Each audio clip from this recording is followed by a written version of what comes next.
मधुबन के बाबा,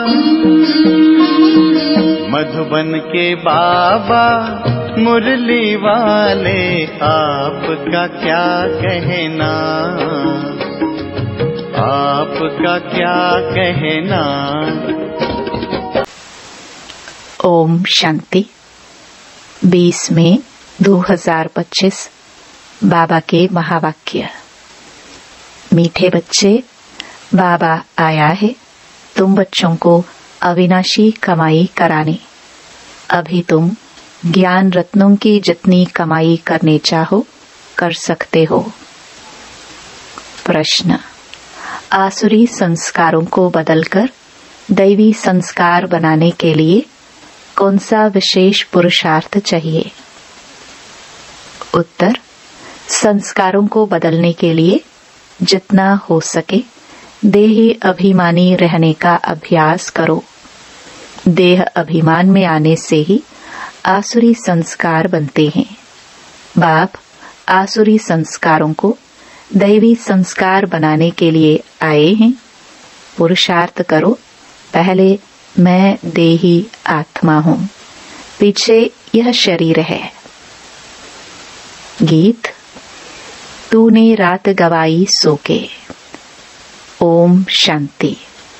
यह गीत तो बच्चों ने बहुत बार सुने हैं। रूहानी बच्चों प्रति रूहानी बाप सावधानी देते रहते हैं कि यह समय खोने का नहीं है। यह समय बहुत भारी कमाई करने का है। कमाई कराने के लिए ही बाप आया हुआ है। कमाई भी अताह है। जिसको जितनी कमाई करनी हो उतनी कर सकते हैं। यह है अविनाशी ज्ञान रत्नों से झोली भरने की कमाई। यह है भविष्य के लिए। वह है भक्ति, यह है ज्ञान। मनुष्य यह नहीं जानते हैं कि भक्ति तब शुरू होती है जब रावण राज्य शुरू होता है। फिर ज्ञान तब शुरू होता है जब बाप आकर राम राज्य स्थापन करते हैं। ज्ञान है ही नई दुनिया के लिए, भक्ति है पुरानी दुनिया के लिए। अब बाप कहते हैं पहले तो अपने को देही आत्मा समझना है। तुम बच्चों की बुद्धि में है। हम पहले आत्मा हैं, पीछे शरीर है। परंतु ड्रामा प्लान अनुसार मनुष्य सब रॉन्ग हो गए हैं। इसलिए उल्टा समझ लिया है कि पहले हम देह हैं, फिर देही हैं। बाप कहते हैं यह तो विनाशी है, इसको तुम लेते और छोड़ते हो। संस्कार आत्मा में रहते हैं। देह अभिमान में आने से संस्कार आसुरी बन जाते हैं। फिर आसुरी संस्कारों को दैवी बनाने के लिए बाप को आना पड़ता है। यह सारी रचना उस एक रचता बाप की ही है। उनको सब फादर कहते हैं। जैसे लौकिक बाप को भी फादर ही कहा जाता है। बाबा और मम्मा यह दोनों अक्षर बहुत मीठे हैं। रचता तो बाप को ही कहेंगे। वह पहले माँ को अडॉप्ट करते हैं, फिर रचना रचते हैं। बेहद का बाप भी कहते हैं कि मैं आकर इनमें प्रवेश करता हूँ। इनका नाम बाला है। कहते भी हैं भागीरथ। मनुष्य का ही चित्र दिखाते हैं, कोई बैल आदि नहीं है। भागीरथ मनुष्य का तन है। बाप ही आकर बच्चों को अपना परिचय देते हैं। तुम हमेशा कहो हम बाप दादा के पास जाते हैं। सिर्फ बाप कहेंगे तो वह निराकार हो जाता है। निराकार बाप के पास तो तब जा सकते जब शरीर छोड़े। ऐसे तो कोई भी जा नहीं सकते। यह नॉलेज बाप ही देते हैं। यह नॉलेज है भी बाप के पास। अविनाशी ज्ञान रत्नों का खजाना है। बाप है ज्ञान रत्नों का सागर। पानी की बात नहीं, ज्ञान रत्नों का भंडारा है। उनमें नॉलेज है। नॉलेज पानी को नहीं कहा जाता। जैसे मनुष्य को बैरिस्टर, डॉक्टरी आदि की नॉलेज होती है, यह भी नॉलेज है। इस नॉलेज के लिए ही ऋषि मुनि आदि सब कहते थे कि रचता और रचना के आदि मध्य अंत की नॉलेज हम नहीं जानते। वह तो एक रचता ही जाने। झाड़ का बीज रूप भी वही है। सृष्टि के आदि मध्य अंत का नॉलेज उसमें है।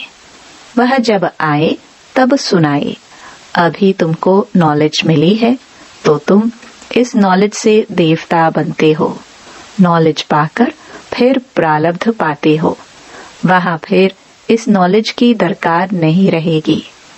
ऐसे नहीं कि देवताओं में यह ज्ञान नहीं है तो अज्ञानी है, नहीं, वह तो इस नॉलेज से पद प्राप्त कर लेते हैं। बाप को पुकारते ही हैं कि बाबा आओ, हम पतित से पावन कैसे बने, उसके लिए रास्ता अथवा नॉलेज बताओ, क्योंकि जानते नहीं। अभी तुम जानते हो, हम आत्माएं शांति धाम से आई हैं। वहां आत्माएं शांत में रहती हैं। यहाँ आए हैं पाठ बजाने। यह पुरानी दुनिया है तो जरूर नई दुनिया थी। वह कब थी, कौन राज्य करते थे, यह कोई नहीं जानते। तुमने अभी बाप द्वारा जाना है। बाप है ही ज्ञान का सागर, सद्गति दाता। उनको ही पुकारते हैं कि बाबा आकर हमारे दुख हरो, सुख शांति दो।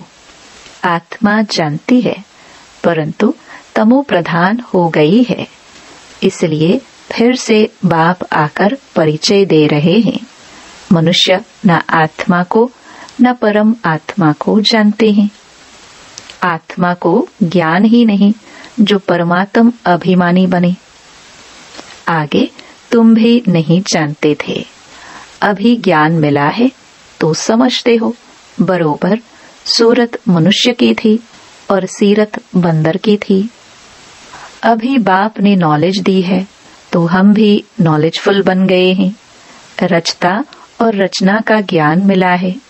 तुम जानते हो हमको भगवान पढ़ाते हैं तो कितना नशा रहना चाहिए। बाबा है ज्ञान का सागर, उनमें बेहद का ज्ञान है।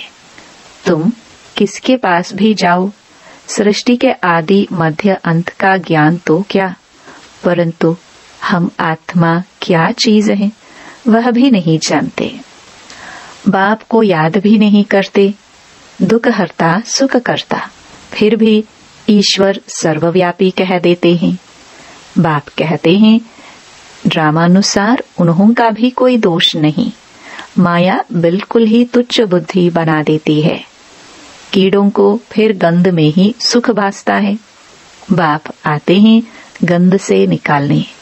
मनुष्य दलदल में फंसे हुए हैं। ज्ञान का पता ही नहीं है तो क्या करे।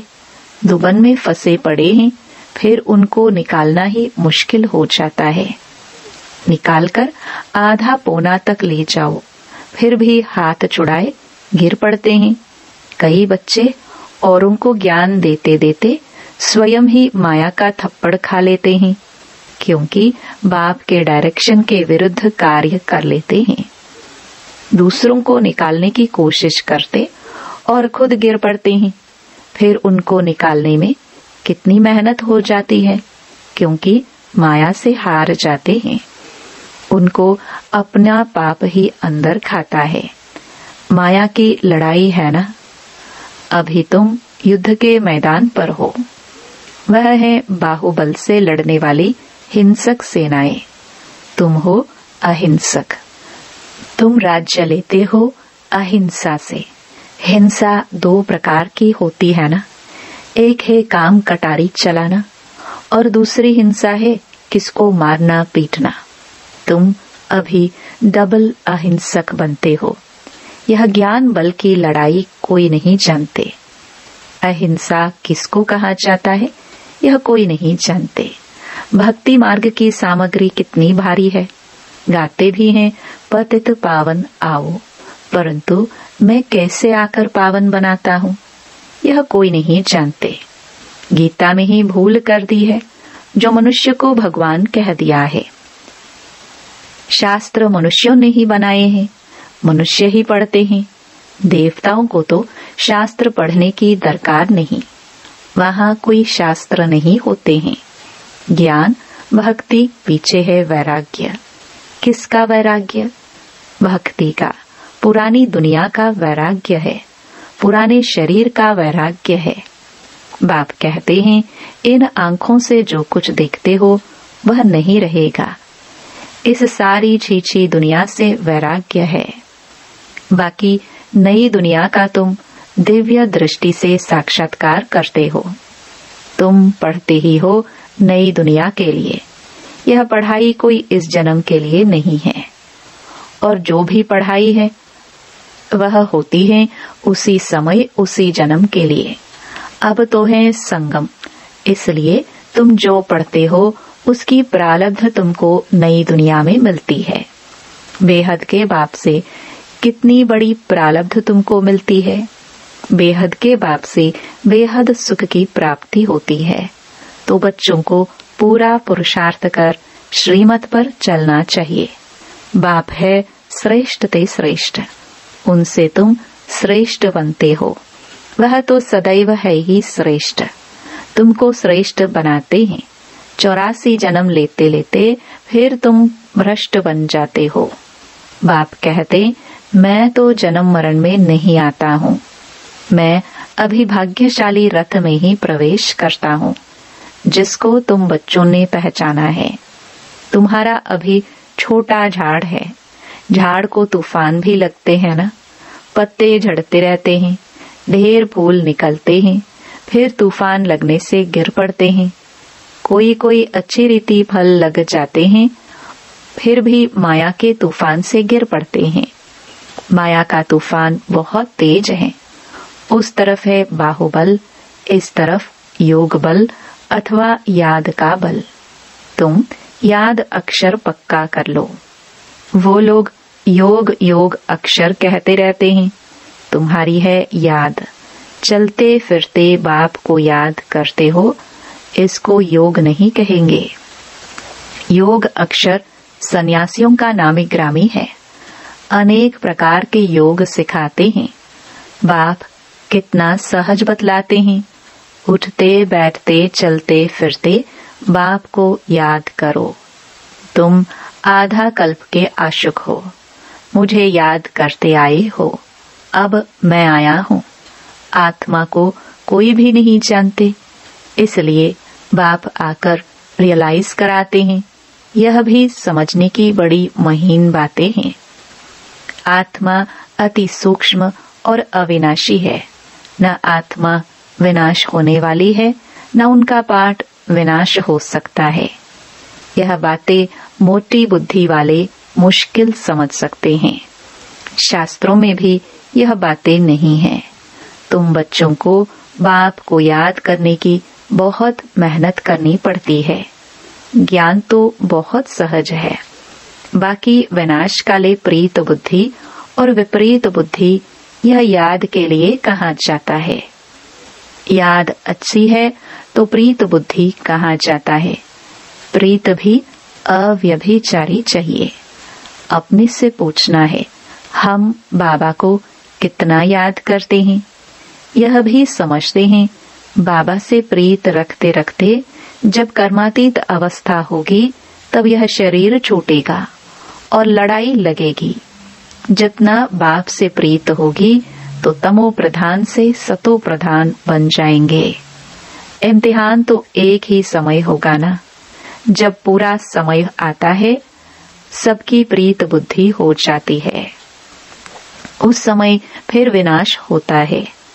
तब तक झगड़े आदि लगते रहते हैं। विलायत वाले भी समझते हैं अभी मौत सामने है।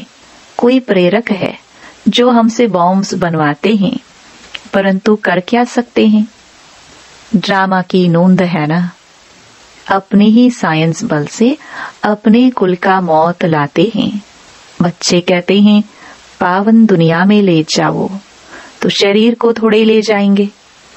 बाप कालों का काल है ना। यह बातें कोई नहीं जानते। गाया हुआ है मिरुआ मौत मलुका शिकार। वह कहते विनाश बंद हो जाए, शांति हो जाए। अरे विनाश बगैर सुख शांति कैसे स्थापन होगी? इसलिए चक्र पर जरूर समझाओ। अभी स्वर्ग के गेट खुल रहे हैं। बाबा ने कहा है इस पर भी एक पुस्तक छपाओ, गेटवे टू शांति धाम सुख धाम। इनका अर्थ भी नहीं समझेंगे, है बहुत सहज, परंतु कोटों में कोई मुश्किल समझते हैं। तुमको प्रदर्शनी आदि में कभी दिल शिकस्त नहीं होना चाहिए। प्रजा तो बनती है ना, मंजिल बड़ी है, मेहनत लगती है। मेहनत है याद की, उसमें बहुत फेल होते हैं। याद भी अव्यभिचारी चाहिए। माया घड़ी घड़ी भुला देती है। मेहनत बिगर थोड़े कोई विश्व के मालिक बन सकते हैं। पूरा पुरुषार्थ करना चाहिए। हम सुखधाम के मालिक थे, अनेक बार चक्कर लगाया है। अब बाप को याद करना है। माया बहुत विघ्न डालती है। बाबा के पास सर्विस के भी समाचार आते हैं। आज विद्युत मंडली को समझाया, आज यह किया। ड्रामानुसार माताओं का नाम बाला होना है। तुम बच्चों को यह ख्याल रखना है, माताओं को आगे करना है। यह है चैतन्य दिलवाला मंदिर। तुम चैतन्य में बन जाएंगे, फिर तुम राज्य करते रहेंगे। भक्ति मार्ग के मंदिर आदि रहेंगे नहीं। अच्छा, मीठे मीठे सिखिलदे बच्चों प्रति माता पिता बाप दादा का याद प्यार और गुड मॉर्निंग। रूहानी बाप की रूहानी बच्चों को नमस्ते। धारणा के लिए मुख्य सार। पहला, एक बाप से अव्यभिचारी प्रीत रखते रखते कर्मातीत अवस्था को पाना है। इस पुरानी देह और पुरानी दुनिया से बेहद का वैराग्य हो। दूसरा, कोई भी कर्तव्य बाप के डायरेक्शन के विरुद्ध नहीं करना है। युद्ध के मैदान में कभी भी हार नहीं खानी है। डबल अहिंसक बनना है। वरदान, शुभ भावना से सेवा करने वाले बाप समान अपकारियों पर भी उपकारी भव। जैसे बाप अपकारियों पर उपकार करते हैं, ऐसे आपके सामने कैसी भी आत्मा हो, लेकिन अपने रहम की वृत्ति से शुभ भावना से उसे परिवर्तन कर दो। यही है सच्ची सेवा। जैसे साइंस वाले रेत में भी खेती पैदा कर देते हैं, ऐसे साइलेंस की शक्ति से रहमदिल बन अपकारियों पर भी उपकार कर धरनी को परिवर्तन करो। स्व परिवर्तन से, शुभ भावना से कैसी भी आत्मा परिवर्तन हो जाएगी, क्योंकि शुभ भावना सफलता अवश्य प्राप्त कराती है। स्लोगन, ज्ञान का सिमरण करना ही सदा हर्षित रहने का आधार है।